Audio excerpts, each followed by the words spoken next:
Hey there, Boots Owen here. Time for another treat. Treat for me.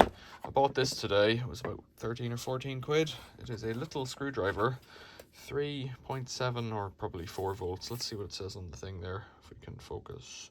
I've pulled the cover off it. 4 volts lithium ion.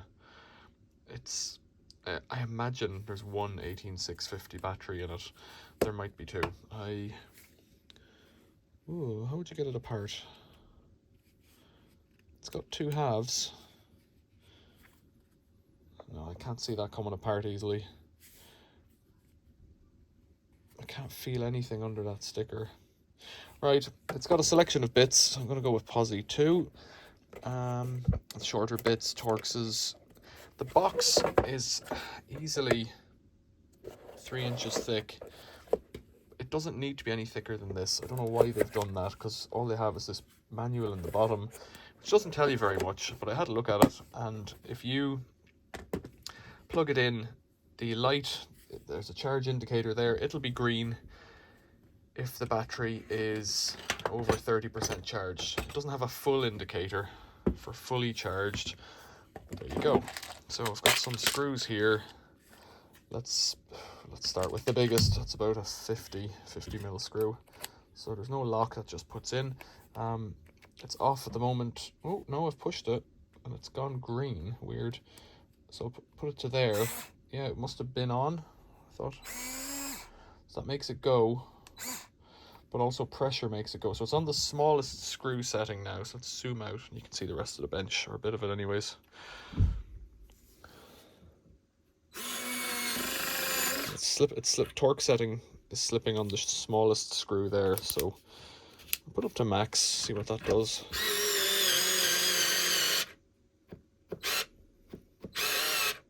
So really, that's where it struggles. So you've got about an inch in. So let's see if it'll withdraw it. I've just pulled it back. So why did I get this? Well, yesterday, by coincidence, it's disappeared.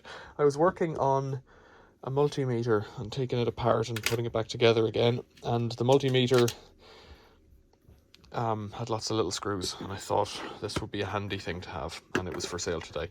So let's get a smaller, that's Posi 2 as well. I want a Posi 1. That's Philips 1. It doesn't come with Posi 1, which is a bit weird because you'd expect it to come with the smallest size bit, but no, it doesn't. Now, so Philips 1, that'll lock in there. In reverse and forward. Oh, it's ringing out of my hand there. Okay, so that'll do. So it's probably good enough, actually, like that. Now, this battery has screws in it up the side there. No, they're no good. Let's get something that I can open with little screws. Here's a charger for nickel cadmium and nickel metal hydride batteries. Yeah, there's the reverse switch being so far away, it'd be better if it was up here, but it isn't. That's what I want it for, doing that, and it's doing it. Now I need to change this torque setting down from max to something smaller. Let's see if it goes in there and see where it clicks out. It's probably enough, you know, so that's doing okay, actually. I'm pleased with that. It goes on a USB-C charger, this fellow, in its bum. That was easy. I had one, I didn't use the one it came with. That was fine. Now it has this adapter here, so you can adapt it to be a bit longer. That's useful, I suppose. That's what I got it for. That's all it does. It does it. Let's just have one more go with a bigger screw again, just to give it another chance. Now, I think if you had a pilot hole, you might be winning. This is the hole that we just did, I guess. Let's put it in there. I'll put it setting up to max again.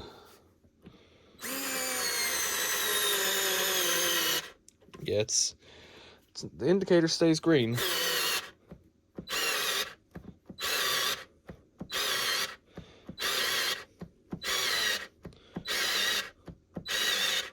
It's weird, I'm doing this pulsing thing. Now, it really didn't want to drive that in, and, you know, that wasn't exactly a beautiful action. Let's compare it to this fellow, which I found in a skip ages ago, and is more than capable of pretty much anything I've ever given it. So this is a little Makita, and Little had one of these recently. Sorry. Little did one of these recently, and I didn't get there in time, so I didn't get it, which was, you know, frustrating for me, really.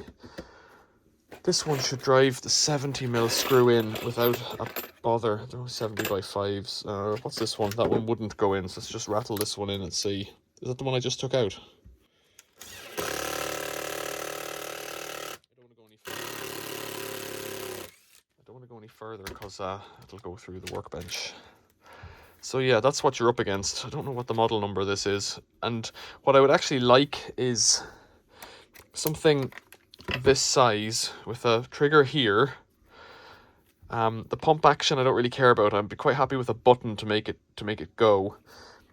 Makita make one where the handle kind of has a slice in it and it swivels so that you can do it like this or like this, like a pen. Don't know what's better because I've not used them, but this is okay.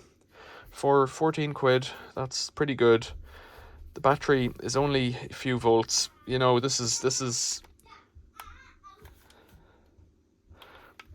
more like, say, 10 volt, 10.8. So that's 3 cells in the little battery there, whereas this one's only 1 cell. But you get what you pay for, I suppose.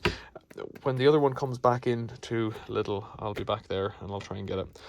I might make another video. It does the job. What do you think? Questions or comments, leave them below.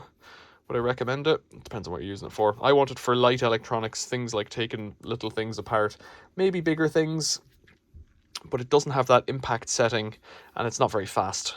So it's better than what those old screwdrivers with the nickel cadmium batteries were ages ago, that's for sure. I remember using them and they just had nothing in them. But well, the other option is, can you finish it by hand? Actually, let's try that. Once you drive in a screw that doesn't want to go, can you finish it off by hand? Let's plug it in. One last test. It's in reverse.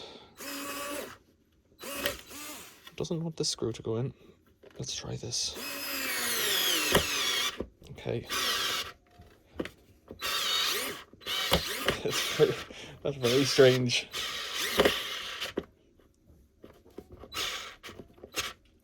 Yeah, it doesn't really work as a manual screwdriver. And I can't be bothered waiting for that when I have this one sitting here beside me. So let's rattle it out. Close your ears. There you go. Thanks for watching. See you later.